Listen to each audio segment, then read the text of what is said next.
एक शहर में एक बड़ा शहर था। जिस शहर में लोग रहते थे, पहले के ज़माने में लोग साथ साथ रहते थे और एक दूसरे के काम आते थे। नए ज़माने के लोगों का स्वरूप ही अलग हो गया। सब अपने अपने काम में व्यस्त रहे, किसी को किसी की परवाह नहीं रहती थी।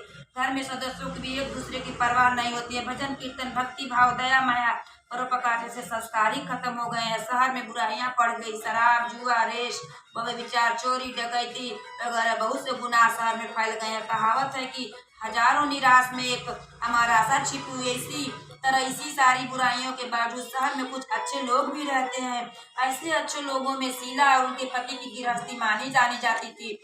धार्मिक प्रकृति और संतोषी था। उसका पति भी विवेक और सुशील था। शीला और उनका पति ईमानदारी से जीते थे, किसी की बुराई नहीं करते थे, प्रभु भजन में अच्छी तरह से समय व्यतीत करते थे। उसकी गृहस्थी आदर्श गृहस्थी मानी जाती थी। शहर के लोग उनकी गृहस्थी की सराहना करते थे। बोलो लक्ष्मी मैया की जय। शीला की गृहस्थी इसी तरह खुशी खुशी चल रही थी। कहा जाता है कि कर्म की गति अटल है, विधाता के लेख को कोई नहीं मिटा सकता। इंसान का नसीब पल भर में राजा करे रंक बना देता है और रंक को राजा बना देता है। शीला के पति के अगले जन्म के कुछ कर्म भोगने बाकी थे और वह बुरे लोगों की दोस्ती कर बैठा। वह जल्द से जल्द करोड़पति होने के ख्वाब देखने लगा, इसलिए वह गलत रास्ते में चढ़ गया। करोड़पति की बजाय वह रोडपति बन गया और गलत रास्ते का भिखारी बन गया। उसकी ऐसी हालात हो गई कि शहर में जुआ, शराब वगैरह बंदियां फैली हुई थी। उसी में शीला का भी पति फंस गया। दोस्तों के साथ उसका भी शराब की आदत लग गई और वह जल्द से पैसे वाला बनने की लालच में दोस्तों के साथ जुआ खेलने लगा, शराब पीने लगा। इसी तरह बचाई हुई धनराशि, पत्नी के गहने सब कुछ जुए में गंवा दिया। इसी तरह वक्त ऐसा आया कि सुशील पत्नी के साथ मजे में रहता था, प्रभु के भजन में सुख शांति से व्यतीत करता था। उसके बजाय घर में दरिद्रता और भूखमरी फैल गई। सुख के खाने के बजाय 2 वक्त की भोजन के लाले पड़ गए और शीला के पति की गालियां खाने का वक्त आ गया। शीला सुशील संस्कारी स्त्री थी, अपने पति के प्रताप से बहुत दुख सहन सकती थी,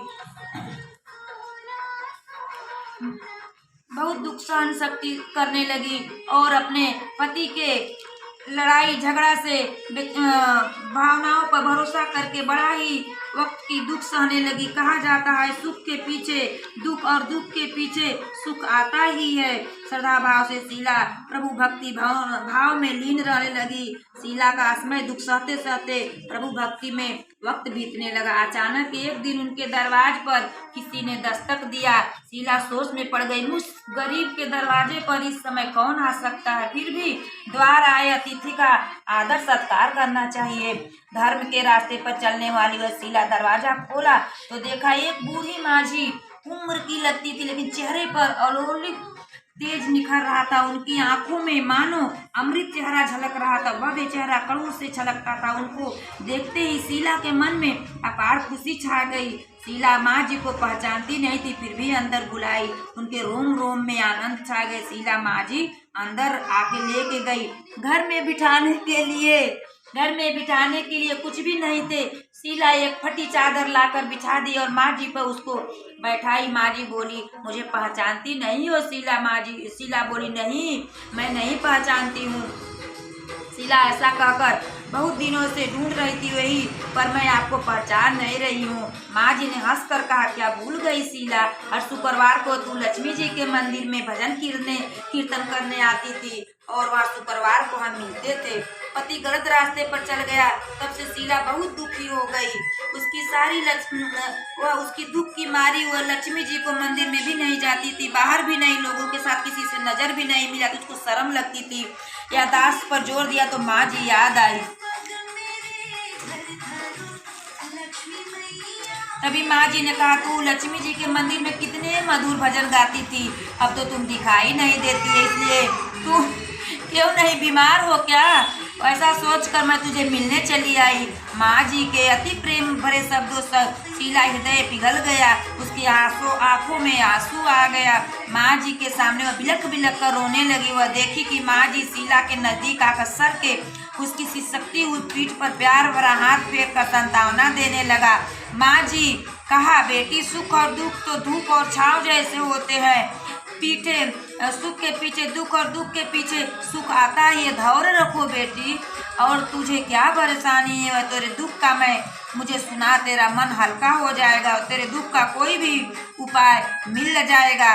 माँ जी की बातें सुनकर शीला को मन को शांति मिले। उसने माँ जी से कहा, माँ मेरी गृहस्थी भरपूर सुख खुशियाँ से, मेरे पति की सुशील थे, भगवान की कृपा से पैसों की भी मुझे कोई टेंशन नहीं थी, शांति से मेरी गृहस्थी ईश्वर के भक्ति में व्यतीत हो रही थी। अचानक